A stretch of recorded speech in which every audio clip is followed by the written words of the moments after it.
जी तो प्यारे बच्चों, कैसे हैं आप? मैं उम्मीद करता हूँ आप सब ठीक होंगे। आज की वीडियो में जनरल प्रॉपर्टीज ऑफ एसिड्स के बारे में हम बात स्टूडेंट्स, जो प्रॉपर्टीज़ हैं एसिड्स की वो दो किस्म की होती हैं, फ़िज़िकल प्रॉपर्टीज़ और केमिकल प्रॉपर्टीज़। तो लिहाजा फ़िज़िकल प्रॉपर्टीज़ ऑलरेडी आपको मैं पहले वीडियो में बता चुका हूँ, आप मेरी प्रीवियस वीडियो देखें। तो आज हम केमिकल प्रॉपर्टीज़ की बात करेंगे। केमिकल प्रॉपर्टीज़ का मतलब होता है कि हमने कुछ एसिड्स को लेना होगा और कुछ एसिड्स को हमने डिफरेंट केमिकल्स के साथ रिएक्ट करना होगा। जैसे कि आप देख सकते हैं कि जो सल्फ्यूरिक एसिड है, ये एक एसिड है और इसको हमने जिन केमिकल्स के साथ रिएक्ट करना है उसमें zinc, sodium bicarbonate, copper oxide और आयरन सल्फाइड है। तो स्टूडेंट्स, इनके नाम मैंने आपको लिख के दिखा दिए। तो ये तो केमिकल प्रॉपर्टीज़ हो गई with respect to sulphuric acid. यानी हमारे पास जो है एक बीकर होगा और उस बीकर के अंदर जो है, तो स्टूडेंट्स लेट्स से दैट कि इसमें हमारे पास जो है आपने ले लिया है सल्फ्यूरिक एसिड, तेज़ाबों का बादशाह कहलाता है। और इसमें फिर आपने definitely let's take another beaker, ठीक है जी, और इसमें भी आप सल्फ्यूरिक एसिड ले लें। तो इसमें आप जिंक डाल के देखें क्या होता है। इसमें आप जिंक डाल दें और इसमें आप डाल लें सोडियम बाइकार्बोनेट, और इस तरीके से फिर हम क्या कर रहे हैं, चेक इनकी केमिकल प्रॉपर्टीज़। ठीक है, अभी फ़िलहाल कौन से एसिड की चेक कर रहे हैं? Sulphuric acid. लैब में आप जाएंगे तो लैब में जाने के बाद आप ये एक बीकर लेंगे, तो बीकर में आपने एसिड ले लेना, डेफिनेटली सल्फ्यूरिक एसिड लेंगे आप, और फिर उसमें आप जिंक भी डाल सकते हैं। आप उसमें सोडियम बाइकार्बोनेट डाल के चेक कर सकते हैं कि क्या होगा। इसको सोडियम हाइड्रोजन कार्बोनेट भी कह सकते हैं। फिर कॉपर ऑक्साइड आप डाल के चेक कर सकते हैं कि क्या होगा, और फिर आयरन सल्फाइड इसमें डाल सकते हैं। स्टूडेंट्स, आयरन जो है उसकी दो वैलेंसियाँ होती हैं, +2 भी होती है, +3 भी होती है। जब आयरन की वैलेंसी +2 होती है तो इसको हम कहते हैं फेरस, याद रखिए। और जब इसकी वैलेंसी +3 होती है तो इसको हम क्या कहते हैं? फेरिक। तो आयरन जो है वो फेरस की शक्ल में भी हो सकता है जब उसकी वैलेंसी +2 होगी और +3 होगी। तो इस केस में आपको मैं बताता चलूँ कि आयरन +2 है और सल्फ़र -2 है, तो यानी इसको आयरन सल्फाइड के साथ साथ आप और क्या कह सकते हैं? Ferrous sulphide. तो स्टूडेंट्स, ये बेसिकली हमने अब केमिकल प्रॉपर्टीज़ चेक कर ली हैं एसिड की। अभी हम ये रिएक्शंस भी करेंगे, आपने कहीं नहीं जाना। तो इस वीडियो में एंड तक आपने बने रहना है हमारे साथ, इंशाल्लाह आपको सारी बातें हम शेयर करेंगे। अच्छा, अब आप लेट्स से दैट मैं भी रिएक्शंस करवाता हूँ, आपको प्रॉपर्ली ट्रिक्स भी बताऊँगा, आपने वो ट्रिक्स भी मेरे साथ सीखनी है। अच्छा, अगली बात जो मैं आपसे शेयर करने जा रहा हूँ यहाँ पे वो ये है कि अब हम सिर्फ सल्फ्यूरिक एसिड की प्रॉपर्टीज़ टेस्ट नहीं करेंगे, हम HCl की प्रॉपर्टीज़ को भी क्या करेंगे? टेस्ट करेंगे। अब आप ये सोच रहे होंगे कि HCl को क्या कहते हैं? तो HCl को हम कहते हैं हाइड्रोक्लोरिक एसिड। क्या कहते हैं? हाइड्रोक्लोरिक एसिड कहते हैं। अब अगला सवाल आपके दिमाग में ये आएगा, तो स्टूडेंट्स HCl का रिएक्शन हम जो है, let me change the pen, aluminium से करेंगे, और इसके अलावा हम HCl का रिएक्शन करेंगे कैल्शियम कार्बोनेट से। ठीक है, कैल्शियम कार्बोनेट से करेंगे, और इसके अलावा हम HCl का रिएक्शन करेंगे सोडियम हाइड्रो ऑक्साइड से, सोडियम हाइड्रो ऑक्साइड, और इसके अलावा हम HCl का रिएक्शन करेंगे कैल्शियम सल्फाइड से, कैल्शियम सल्फाइड के साथ हम साथ रिएक्शन करेंगे, और इसके अलावा हम रिएक्शन करेंगे हमारे पास एक और कंपाउंड है HCl के साथ जिसका हम रिएक्शन करेंगे, that is basically sodium bisulphide, sodium bisulphide. ठीक है, इनके नाम आपने अमूमन नहीं सुने होंगे। और इसके अलावा ये हमारे 1 2 3 4 5 कंपाउंड्स हैं, एक एलिमेंट है, बाकी कंपाउंड्स हैं। तो आप समझ लें कि HCl का रिएक्शन हमने इन सब कंपाउंड्स के साथ करना है। तो डेफिनेटली जब HCl का रिएक्शन आप इन सब कंपाउंड के साथ कर रहे हैं तो आप क्या चेक करना चाह रहे हैं? Chemical properties. किसकी केमिकल प्रॉपर्टीज़ चेक करना चाह रहे हैं आप? HCl की चेक करना चाह रहे हैं। तो आई होप आपको ये बात समझ में आ रही होगी। तो इनके मैं आपको नाम लिख देता हूँ। तो स्टूडेंट्स ये अब आपके सामने स्क्रीन में जो है डिफरेंट नाम नज़र आ रहे हैं, aluminium, calcium carbonate, sodium hydro oxide, calcium sulphide, sodium bisulphide.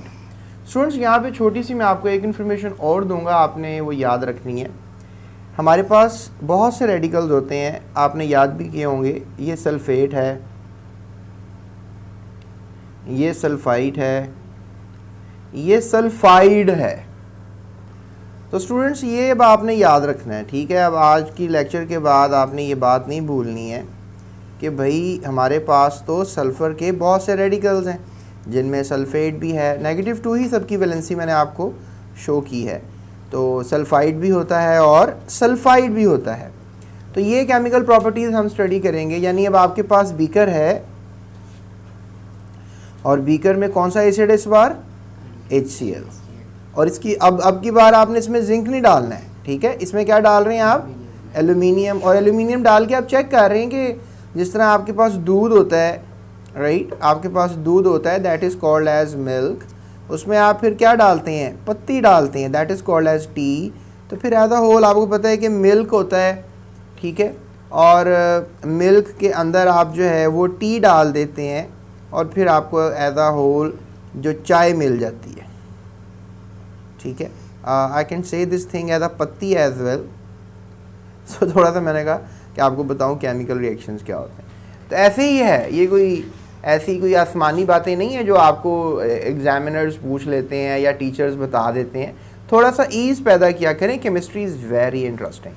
चलें अब ऐसा करते हैं, हम कुछ रिएक्शंस करते हैं। तो सबसे पहले मैं आपको इनके नाम बता देता हूँ आपकी बुक के सिलेबस के हिसाब से, फिर हम रिएक्शन स्टार्ट करते हैं। तो स्टूडेंट्स हमने एसिड्स को किस तरह टेस्ट करना होगा केमिकल प्रॉपर्टीज़ में, कि हमने इनके रिएक्शन करने होंगे मेटल्स के साथ, right. So we have to react with metals. तो let me change the pen. इसमें हम कौन कौन से मेटल्स यूज़ करेंगे? एल्यूमिनियम और जिंक। एल्यूमिनियम को हम किसके साथ टेस्ट करेंगे? HCl के साथ। और जिंक का हम टेस्ट करेंगे इस सल्फ्यूरिक एसिड। अब कार्बोनेट्स लेंगे हम, आपको याद होगा कैल्शियम कार्बोनेट्स मैंने अभी आपको बताया। और बाइकार्बोनेट्स लेंगे हम, सोडियम बाइकार्बोनेट लेंगे, ठीक है। कैल्शियम कार्बोनेट को किस साथ रिएक्शन करेंगे बताएं? जी, HCl के साथ करेंगे। तो और ये जो सोडियम बाइकार्बोनेट है इसका किसके साथ करेंगे? HCl के साथ। H2SO4 के साथ करेंगे। और अब बेसिस जब आ जाएंगी, हम जब रिएक्शन विद बेसिस करेंगे, तो मैं इतना आपको बताऊं कि बेसिस हमारे पास फ़िलहाल 2 हैं, सोडियम हाइड्रो ऑक्साइड और इसके अलावा कॉपर ऑक्साइड भी एक बेसिक ऑक्साइड है, याद रखिएगा, ठीक है। तो जो सोडियम हाइड्रो ऑक्साइड है इसका रिएक्शन हम HCl के साथ करेंगे और जो कॉपर ऑक्साइड है इसका रिएक्शन हम H2SO4 के साथ करेंगे। अब जब हम सल्फाइड्स और बाइसल्फाइड्स की बात करते हैं तो फिर जो सल्फाइड्स हैं वो हमारे पास सल्फाइड में सोडियम कैल्शियम सल्फाइड है, अभी मैंने आपको बताया था कैल्शियम सल्फाइड। और जो बाइसल्फाइड्स हैं इसमें हमने सोडियम बाइसल्फाइड की बात करनी है। और सॉरी ये सल्फेट हो गया, ये सल्फाइड होगा, 3 लगाना है आपने। तो कैल्शियम सल्फाइड का रिएक्शन किससे करेंगे? HCl के साथ करेंगे। और इसके साथ करेंगे हम सोडियम बाइसल्फाइड का रिएक्शन HCl के साथ, और कैल्शियम सल्फाइड का भी HCl के साथ। यानी ये दोनों रिएक्शन हम HCl से करने वाले हैं। और फिर जब सल्फाइड्स की बारी आएगी तो आयरन का सल्फाइड हमने लिया और आयरन के सल्फाइड को किससे रिएक्ट करेंगे? H2SO4 सल्फ्यूरिक एसिड से। तो स्टूडेंट्स अब रिएक्शंस हम शुरू करते हैं। तो स्टूडेंट्स सबसे पहले हम H2SO4 के रिएक्शन कर लेते हैं। H2SO4 जो है उसका रिएक्शन सबसे पहले हम जिंक के साथ करेंगे।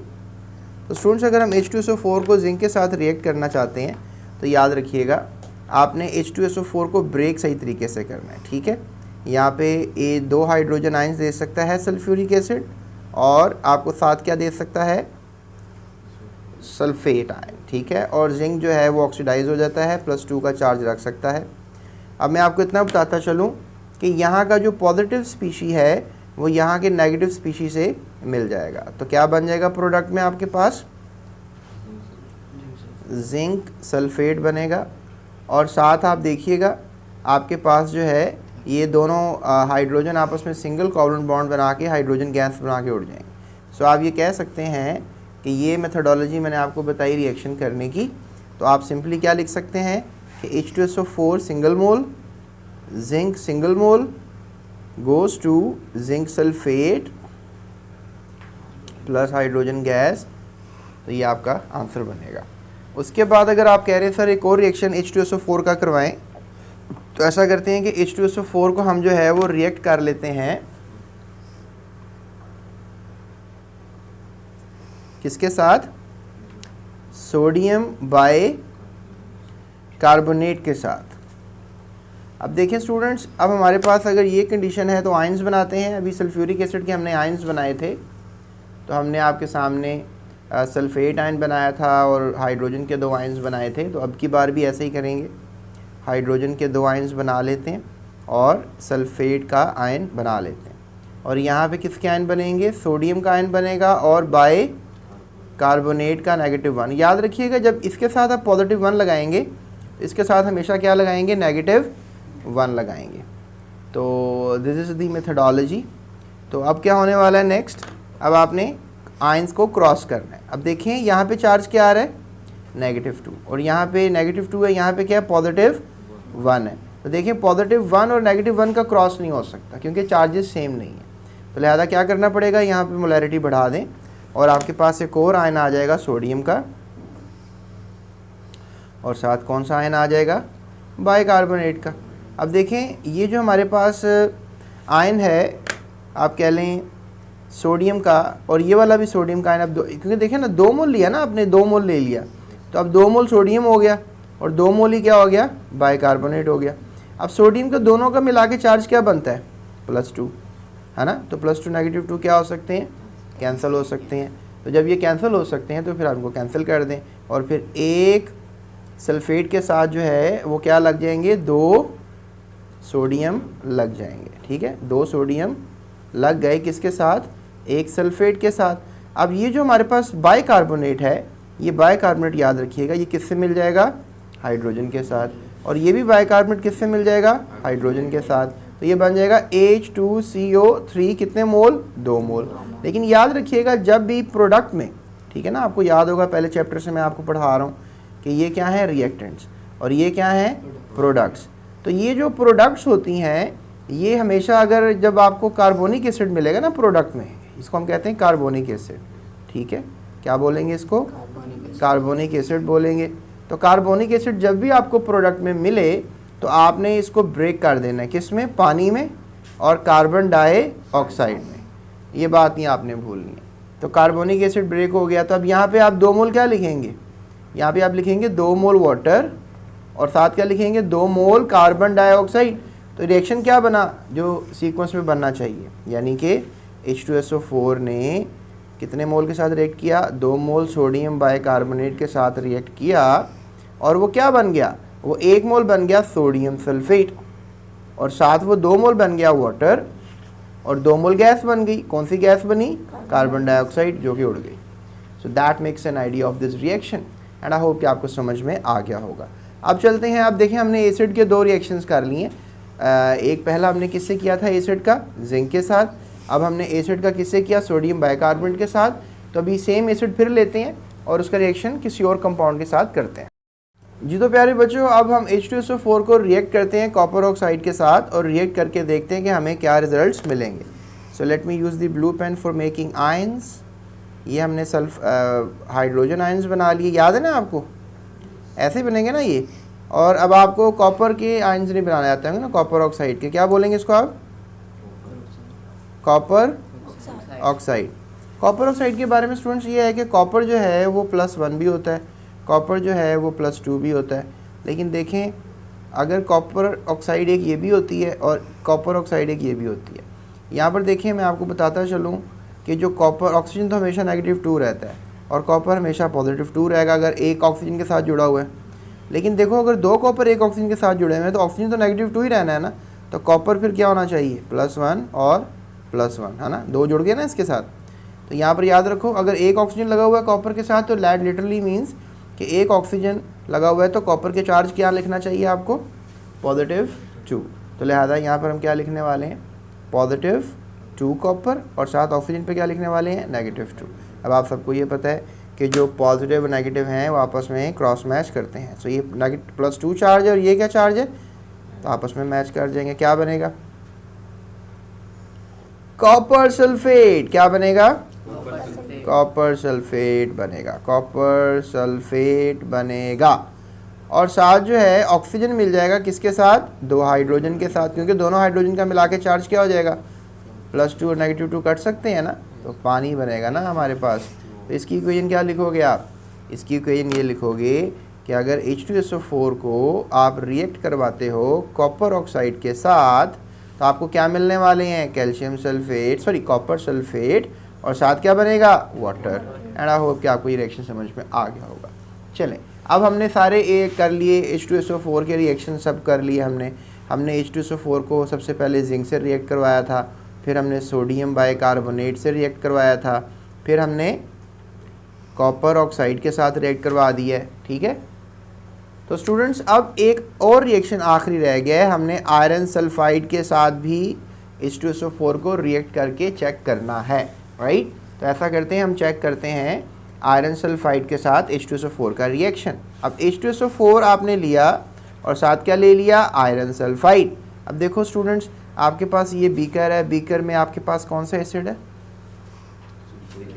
अब क्या डाल रहे हो इसके अंदर आप, और चेक कर रहे हो क्या होगा। तो देखो मैं आपको बताता हूँ क्या होगा। अब देखो आपको ये तो आयंस बनाने आते हैं ना, let me just make it from the red pen.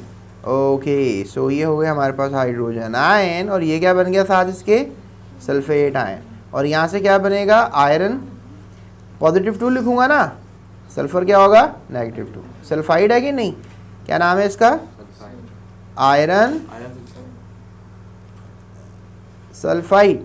Okay, so next क्या होने वाला है यहाँ पे कि हमारे पास ये हाइड्रोजन आयंस और सल्फेट आयंस, आयरन का आयन और सल्फाइड का आयन, और आप सबको पता है कि अब जो पॉजिटिव है वो किससे मिलने वाला है, नेगेटिव से। तो क्या प्रोडक्ट में लिखूंगा, आयरन सल्फेट। देखो याद रखो, पॉजिटिव पहले लिखते हो और नेगेटिव को बाद में लिखते हो। उसके बाद देखो ये एक और सीन होने वाला है, सल्फर जाकर दोनों हाइड्रोजन से पैच अप करने वाला है, तो लिहाजा क्या सीन होने वाला है यहाँ पे, H2S यानी हाइड्रोजन सल्फाइड गैस बनेगी, यानी हाइड्रोजन सल्फाइड गैस जो है वो आपको बनती नज़र आएगी। यानी सीन पता क्या होगा, मैं आपको बताता हूँ। अगर आपके पास बीकर था, H2SO4 था, उसके अंदर अगर आपने डाल दिया, इसमें क्या डाला आपने बताओ, आयरन सल्फाइड डाला आपने, ठीक है, इसमें आपने आयरन सल्फाइड डाला, तो फिर नीचे क्या बना, पेंदे में क्या बैठा आके, आयरन सल्फेट, और एक गैस बबल होके बाहर आई जिसका नाम था H2S गैस। और मैं आपको बताऊं एक बात, ये जो पहाड़ नहीं होते हैं, जो eruptions होते हैं पहाड़ों में ना, वोल्केनिक eruptions, तो वहाँ पे साइंसदानों ने देखा बहुत सी हाइड्रोजन सल्फाइड होती है और बहुत सी कार्बन डाइऑक्साइड होती है। तो ये पहाड़ों के फटने से बड़ी गैस निकलती है। तो अगर आपने लैब में बनानी है तो आप ये पहाड़ के फटने वाली गैस जो है लैब में बना सकते हैं। तेज़ाब में क्या डालेंगे आप, फेरस सल्फाइड। आप इस आयरन को क्या बोल सकते हो, फेरस क्यों बोल सकते हो, क्योंकि इसकी वैलेंसी +2 है। ये मैंने आपको पहले भी बात बता दी थी। तो स्टूडेंट्स ये आई होप सो कि आपको ये रिएक्शन भी समझ में आ गया होगा। सो मैं आपको फिर रिमाइंड करवा देता हूँ कि हमने H2SO4 को रिएक्ट किस किस से करवाया है।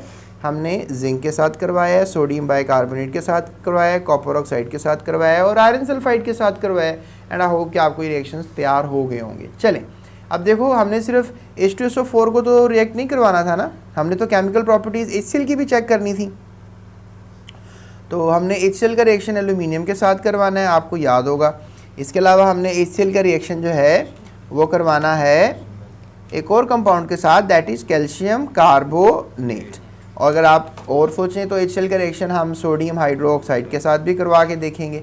और HCl का रिएक्शन जो है हम एक और कंपाउंड के साथ करवाएंगे, that is calcium sulphide.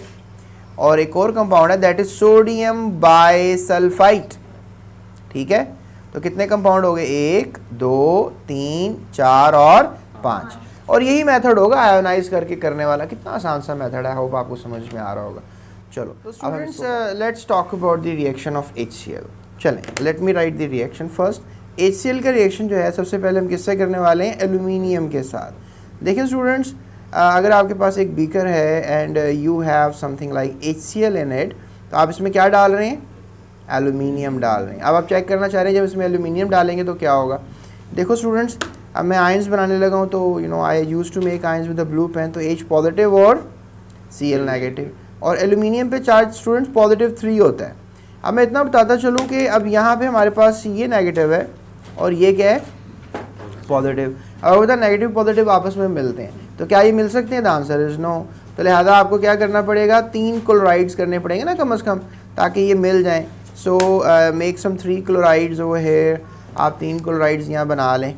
Okay, अब 3 क्लोराइड्स अगर आपने यहाँ बना लिए, लेकिन प्रॉब्लम ये है कि 3 क्लोराइड्स यहाँ लिखने पड़ेंगे ना आपको ऐसे, राइट, ताकि 3 क्लोरीन हो जाए और 3 ही हाइड्रोजन हो। हाइड्रोजन आयन भी 3 निकल आएंगे अब। तो अब ये क्या होगा, तीनों क्लोराइड्स जो हैं किससे मिल जाएंगे, एल्यूमिनियम के साथ, तो एल्यूमिनियम ट्राइक्लोराइड बनेगा। और अब देखो ये तो दोनों हाइड्रोजन गैस की फॉर्म में चले जाएंगे, तो लिहाजा इसलिए ये बैलेंस नहीं रहेगा, क्योंकि हाइड्रोजन आयन तो मैं प्रोडक्ट में नहीं लिख सकता ना। तो इसके लिए मुझे क्या करना होगा, इसके लिए फिर डेफिनेटली मुझे हाइड्रोजन आयन को एक और हाइड्रोजन चाहिए। एक और हाइड्रोजन की मैं 4 लिखूँगा, तो यहाँ पर अब 4 हाइड्रोजन आयन हो जाएंगे, अब क्लोराइन एक और बढ़ जाएगा। तो फिर अब डेफिनेटली ये चले हम दोनों मिला देते हैं, 2 मोल हाइड्रोजन गैस हो जाएगी। अब ये जो हमारे पास क्लोरीन है इसको क्या चाहिए, एल्यूमिनियम, यहाँ पर मैं 2 मोल एल्यूमिनियम कर देता हूँ। अब एक और प्रॉब्लम सामने आएगी कि 2 मोल एल्यूमिनियम, अब एल्यूमिनियम को तो 3 क्लोराइंस चाहिए, तो लिहाजा अब ये क्लोराइन तो इसको मिल जाएगा, लेकिन अभी 2 और चाहिए, तो लिहाजा को क्या करना पड़ेगा, 6, ताकि 2 क्लोराइंस और आ जाएँ। तो क्लोराइड आयन जो है वो आपको 2 और मिल जाएंगे। अब 6 का मतलब है 6 हाइड्रोजन आयन्स भी होंगे, तो लिहाजा ये तीनों इससे मिल जाएंगे, तो 2 मोल एल्यूमिनियम ट्राइक्लोराइड बनेगा। अब आप कह लो कि ये भी आपस में बॉन्ड बना के गैस बना दी, इन्होंने भी गैस बना दी, ये भी गैस बना देंगे, तो 3 मोल हाइड्रोजन गैस आएगी। अब सोच रहे हो कि सर आपने कैसे जल्दी जल्दी ये बात बता दी है। चले कोई बात नहीं। HCl ने रिएक्शन किया एल्यूमिनियम के साथ, 6 मोल HCl और 2 मोल एल्यूमिनियम ने रिएक्ट किया और 2 मोल एल्यूमिनियम ट्राइक्लोराइड बना, साथ 3 मोल हाइड्रोजन गैस बनी। ये बैलेंस केमिकल इक्वेशन है जो मैंने आपको इस मेथड से समझाई है, राइट। अभी थोड़ा सा रिवाइंड करें और दोबारा इसको देखें, फिर समझ नहीं आती फिर रिवाइंड करें, फिर दोबारा देखें, इंशाल्लाह आपको समझ में आ जाएगी। तो आपने क्या सीखा कि जब एल्यूमिनियम को आप HCl में डालते हो तो क्या बनता है, एक सॉल्ट और गैस निकलती है, यानी नीचे क्या बैठेगा पेंदे में, ठीक है, बॉटम में एल्यूमिनियम ट्राइक्लोराइड और एक गैस बाहर आएगी, that gas is known as, तो ये आपने याद रखना है, ठीक है। अब हम एक और रिएक्शन करते हैं। तो स्टूडेंट्स अब हमारा अगला रिएक्शन, हम अगले रिएक्शन की तरफ चलते हैं कि जो HCl है उसका रिएक्शन करेंगे हम कैल्शियम कार्बोनेट के साथ। अब वही मेथड अपनाएंगे, आयंस बना लेते हैं। सो आपको पता है हाइड्रोजन पॉजिटिव होता है और क्लोराइड नेगेटिव होता है, और यहाँ से कैल्शियम क्या होगा, +2, और कार्बोनेट क्या होना चाहिए फिर। अगर आपको ये आयोनाइजेशन नहीं करनी आती तो यही मेरी वीडियो आपको हेल्प कर रही है आयोनाइजेशन करने में, और डेफिनेटली आप एक मेथडोलॉजी सीख रहे हैं। केमिकल रिएक्शन से सारे बच्चे भाग जाते हैं, लेकिन मैं नहीं चाहता कि आप भागें, लिहाजा ये हमारे पास क्या हो जाएगा, पॉजिटिव आयन, ये नेगेटिव हो जाएगा, ये पॉजिटिव हो जाएगा और ये नेगेटिव। अब यहाँ का पॉजिटिव किससे मिलेगा, लेकिन मिल सकता है ये, क्यों नहीं मिल सकता, चार्ज एक जैसा नहीं है। सो क्या करना पड़ेगा, 2 मोल करना पड़ेगा किसको, HCl को, ताकि एक क्लोराइड और आ जाए, लेकिन इजाफे में साथ हाइड्रोजन आयन भी आ जाएगा। अब ये दोनों क्लोराइड जो हैं किससे मिल जाएंगे, कैल्शियम से, तो क्या बनेगा, कैल्शियम क्लोराइड। और देखो अब ये जो कार्बोनेट है ये किससे मिलेगा, कि दोनों हाइड्रोजन से मिल जाएगा ना, ये दोनों मिलकर +2 बना रहे हैं ना, ये कैंसिल हो गया, क्या बना, कार्बोनिक एसिड बन गया ना। और मैंने कहा था जब भी प्रोडक्ट में क्या बनेगा, कार्बोनिक एसिड बनेगा, तो आपने ये नहीं लिखना, क्या लिखना है, H2O प्लस कार्बन डाइऑक्साइड। तो लिहाजा अगर आप कहें सर ये रिएक्शन को स्ट्रेट फॉरवर्ड करें, तो स्ट्रेट फॉरवर्ड मैं आपको कर देता हूँ ये रिएक्शन, कि अगर आप HCl है आपके पास बीकर में, आपने इसमें कैल्शियम कार्बोनेट डाल दिया है, राइट, अगर आपने उसमें क्या डाल दिया है, कैल्शियम कार्बोनेट, तो कैल्शियम क्लोराइड सॉल्ट मिलेगा आपको 1 मोल ही, और 1 मोल पानी मिलेगा और 1 मोल कार्बन डाइऑक्साइड मिलेगी। यानी अगर आपके पास HCl है इस बीकर में, आपने इसमें क्या डाल दिया, चूना डाल दिया, कैल्शियम कार्बोनेट डाल दिया, तो आपको बॉटम में एक सॉल्ट बैठता हुआ नज़र आएगा, दैट इज़ कैल्शियम क्लोराइड। और फिर पानी में पानी मिक्स रह जाएगा, क्योंकि HCl आपने पानी में ही बनाया हुआ है, और फिर एक गैस भी बाहर आएगी, that gas is known as carbon dioxide. तो ये आपने याद रखना है रिएक्शन। चलें अगला रिएक्शन करते हैं जी। तो प्यारे बच्चों, ये हमारे पास नेक्स्ट रिएक्शन है जो कि सबसे आसान रिएक्शन मुझे लगता है, और इस रिएक्शन को हम नाम भी आज दे देते हैं, that is called neutralisation reaction. Neutralisation reaction, ये आपने नाम याद रखना है, ठीक है।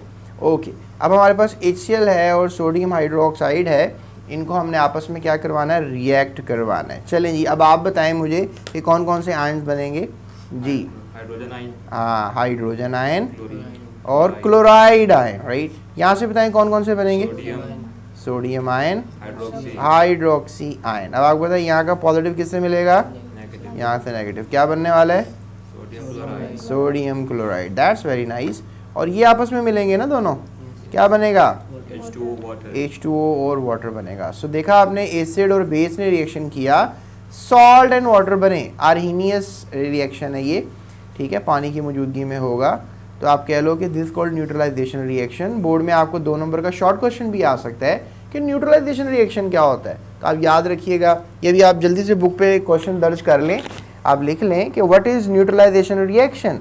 तो आपने ये रिएक्शन लाजमी लिखना है बोर्ड में, तो आपको 2 नंबर मिल जाएंगे। चलें, अगर रिएक्शन भी करना आ जाएगा तो ज़बरदस्त हो गया। सो यही हो गया ना कि HCl ने जब सोडियम हाइड्रो ऑक्साइड के साथ रिएक्शन किया तो उसने क्या बना दिया, उसने नमक बना दिया, और साथ क्या बना दिया, पानी बना दिया। ओके, सो अब चलते हैं अगले रिएक्शन की तरफ जी। तो स्टूडेंट्स, नेक्स्ट रिएक्शन जो है वो HCl का है कैल्शियम सल्फाइड के साथ। चलें, अब आपने दोबारा से आयंस बनाने हैं, तो अब मैं चाहूँगा आप ही बनाएं आयंस।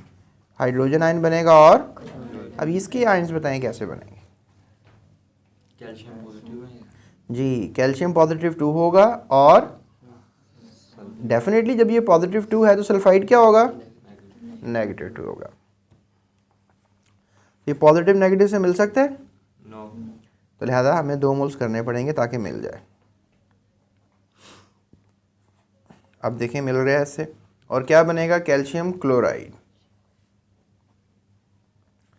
और सल्फाइड मिल जाएगा किससे, हाइड्रोजन से, राइट। क्या बनेगा, H2SO3, सल्फाइड था ना ये। तो लिहाजा जब भी ये प्रोडक्ट में बनेगा तो आपने ये नहीं लिखना, आपने क्या लिखना है, H2O लिखना है, और सल्फर डाइऑक्साइड गैस लिखनी है जो कि बाहर आ जाएगी, यानी कि बीकर है ना हमारे पास। आपने अगर इसमें HCl मौजूद है, आपने अगर इसमें क्या डाल दिया है, कैल्शियम सल्फाइड डाला ना, ये सॉल्ट होता है, जैसे नमक नहीं डालते आप, इस तरह का सॉल्ट होता है। तो आप इसमें डालेंगे ना, तो फिर आपको बॉटम में क्या बैठता हुआ नज़र आएगा, कैल्शियम क्लोराइड, और पानी पानी में मिक्स हो जाएगा, और फिर ये गैस निकलती हुई नज़र आएगी आपको, that is called sulphur dioxide. तो वही बात होगी कि जब पहाड़ फटते हैं तो तब भी सल्फर डाइऑक्साइड भी बहुत सी गैस बाहर आती है। इसे सल्फ़र को हम कहते हैं, सल्फ़र को हम कहते हैं गंधक, गंधक, ठीक है, सल्फ़र। सो ये बड़ा ब्यूटीफुल सा एलिमेंट है, येलो कलर का ये होता है, आप याद रखिएगा इसको। तो ये सारा रिएक्शन है। चलिए इस रिएक्शन को हम ज़रा प्रॉपरली कर लेते हैं। क्या लिखा मैंने, HCl, कितने मोल इस्तेमाल हुआ, 2 मोल, और क्या बना, कैल्शियम सल्फाइड के साथ मिलकर, ओहो हमेशा मैं सल्फेट लिख देता हूँ, यहाँ सल्फाइड आपने याद रखना है। ओके, सल्फाइड के साथ मिलकर, कैल्शियम सल्फाइड से मिलकर क्या बना, कैल्शियम क्लोराइड बना, और साथ क्या बना, H2O बना, और साथ क्या बना, सल्फर डाइऑक्साइड बनी, जो कि गैस बन के चली जाएगी। याद है ना आपको, मैंने कहा था कार्बोनिक एसिड जो होगा जब भी बनेगा प्रोडक्ट में, ये नहीं लिखना आपने, क्या लिखना है इसकी जगह, कार्बोनिक एसिड की जगह पानी और कार्बन डाइऑक्साइड। जब भी आपको मिले ना H2SO3 बनता हुआ प्रोडक्ट में, ठीक है, इसे हम सल्फरस एसिड कहते हैं, ठीक है। चले मैं आपको एक और बात बताता हूँ, इसे क्या कहते हैं, सल्फरस एसिड इसको हम कहते हैं। और सल्फरस एसिड जो है, कह लें एक अनस्टेबल स्पीशी है, एक अनस्टेबल कंपाउंड है, टूट जाता है, किस में टूट जाता है, वाटर में और सल्फर डाइऑक्साइड में, राइट। सो अब हम चलते हैं अपने नेक्स्ट क्वेश्चन की तरफ, नेक्स्ट रिएक्शन की तरफ। स्टूडेंट्स, नेक्स्ट रिएक्शन की तरफ चलते हैं। HCl का जो है वो अब सोडियम बायसल्फाइड के साथ रिएक्शन है, सोडियम बायसल्फाइड। देखें जब भी हाइड्रोजन आ जाता है ना ये, तो हम इसको तो सोडियम ही बोलते हैं आप, तो इसको हाइड्रोजन सल्फाइड भी तो बोल सकते हैं ना, लेकिन इसको बायसल्फाइड क्यों बोला हमने, जस्ट बिकॉज कि जब भी हाइड्रोजन आ जाएगा तो आप इसको बायसल्फाइड बोल सकते हैं। अब देखिए हमारे पास यहाँ पे क्या है, H पॉजिटिव है और Cl नेगेटिव है, और यहाँ पे हमारे पास क्या है, सोडियम पॉजिटिव है और बायसल्फाइड जो है ये क्या है, -1 है, ये याद रखिएगा। ये तो आपको पता होगा सोडियम हमेशा +1 होता है, तो बायसल्फाइड मिलकर जो है वो हमेशा क्या होगा, -1 होगा। तो यहाँ का जो नेगेटिव है यहाँ के पॉजिटिव से मिलेगा, तो सिंपल हो गया, NaCl बन जाएगा। और ये जो बायसल्फाइड है ये नेगेटिव है और ये पॉजिटिव से मिल जाएगा, तो बनेगा H2SO3। सल्फरस एसिड अनस्टेबल है, तो क्या बनेगा, H2O plus sulphur dioxide gas. यानी कि अगर आपने यहाँ पर बीकर लिया है, HCl लिया है, तो आपको क्या मिल रहा है, नीचे बैठता हुआ इसमें आपने क्या डाला है, सोडियम बायसल्फाइड अगर डाला है तो आपको NaCl बॉटम में मिलेगा बैठता हुआ, और पानी में पानी मिक्स हो जाएगा और सल्फर डाइऑक्साइड इस पानी से बाहर निकलती हुई आपको नज़र आएगी। तो पिछले रिएक्शन में भी यही हुआ था कि आपको सल्फर डाइऑक्साइड गैस बनती हुई नज़र आई थी, इस रिएक्शन में भी यही हुआ है। तो these are the chemical properties of acids जो मैंने आपको बताई हैं, ठीक है स्टूडेंट्स। देखें, एक बात मैं आपसे और शेयर करता हूँ फ़िलहाल कि हमने HCl की केमिकल प्रॉपर्टीज़ पढ़ी, H2SO4 की केमिकल प्रॉपर्टीज़ पढ़ी, राइट। लेकिन एसिड तो H3PO4 भी होता है, that is known as phosphoric acid. Acid तो एसिटिक एसिड भी होता है, ठीक है, दैट इज़ नोन एज सिरका, ठीक है। और इसके अलावा और बहुत से एसिड होते हैं, जैसे फॉर एग्जांपल नाइट्रिक एसिड। तो इनकी भी तो केमिकल प्रॉपर्टीज़ हमने पढ़नी थी ना, कि इनको भी डिफरेंट कंपाउंड के साथ रिएक्ट करवाएं और चेक करें। लेकिन देखें, ये सिलेबस की मेहरबानी है कि उसने HCl का और सिर्फ H2SO4 का ही रिएक्शन हमें करवाएं, तो हम बस इन्हीं के करेंगे। अच्छा, एक सवाल बोर्ड में और आता है कि मिनरल एसिड्स क्या होते हैं। तो स्टूडेंट्स, ऐसे तेज़ाब जो मिनरल्स की मदद से बनाए जाएं, जैसे लेट्स से दैट आपके पास एक सॉल्ट है पोटाशियम सल्फेट, तो इसकी मदद से आप एक तेज़ाब बना सकते हैं, इस मिनरल से ना आप एक तेज़ाब बना सकते हैं। तो स्टूडेंट्स, इससे अब आपको एक मिनरल एसिड मिलेगा, that is called as H2SO4। Let's say that potassium nitrate आपके पास एक मिनरल एक सॉल्ट है, इससे आप एक तेज़ाब बना सकते हैं नाइट्रिक एसिड। और लेट्स से दैट आपके पास एक मिनरल है सोडियम क्लोराइड, इसकी मदद से आप एक तेज़ाब बना सकते हैं HCl। तो ये भी मिनरल एसिड हुआ, ये भी मिनरल एसिड हुआ, ये भी मिनरल एसिड हुआ। स्टूडेंट्स, इसको आप मिनरल एसिड नहीं कह सकते क्योंकि ये किसी मिनरल से बनता नहीं है। मिनरल जो है वो किसी भी सॉल्ट को आप मिनरल कह सकते हैं। तो देखें, इसका जो रेडिकल है दैट इज़ एसीटेट, ठीक है, that is acetate. No doubt, अगर आप कह लें आप NaCH3COOH सोडियम एसीटेट एक सॉल्ट है, इसको अगर आप मिनरल कहना चाहेंगे तो ये ऑर्गेनिक मिनरल है, ये कोई मट्टी से मिलने वाला मिनरल नहीं है। मतलब ये एक ऐसा सॉल्ट है कि जो ऑर्गेनिक है, राइट। तो मिनरल एसिड्स वही आप उनको ज़्यादातर बोलेंगे जो कि मट्टी से हासिल किए जाएं सॉल्ट्स, और उनसे आप तेज़ाब तैयार कर लें। तो बोर्ड में बड़ी दफ़ा ये सवाल आया कि मिनरल एसिड क्या होते हैं। ये एक छोटा सा पैराग्राफ है, जिस तरह ये आपको यहाँ पर नज़र आ रहा है मिनरल एसिड्स, तो यहाँ पे आप सवाल दर्ज कर लें, write the name of mineral acids, name some mineral acids. तो बड़ा इंपॉर्टेंट सवाल है।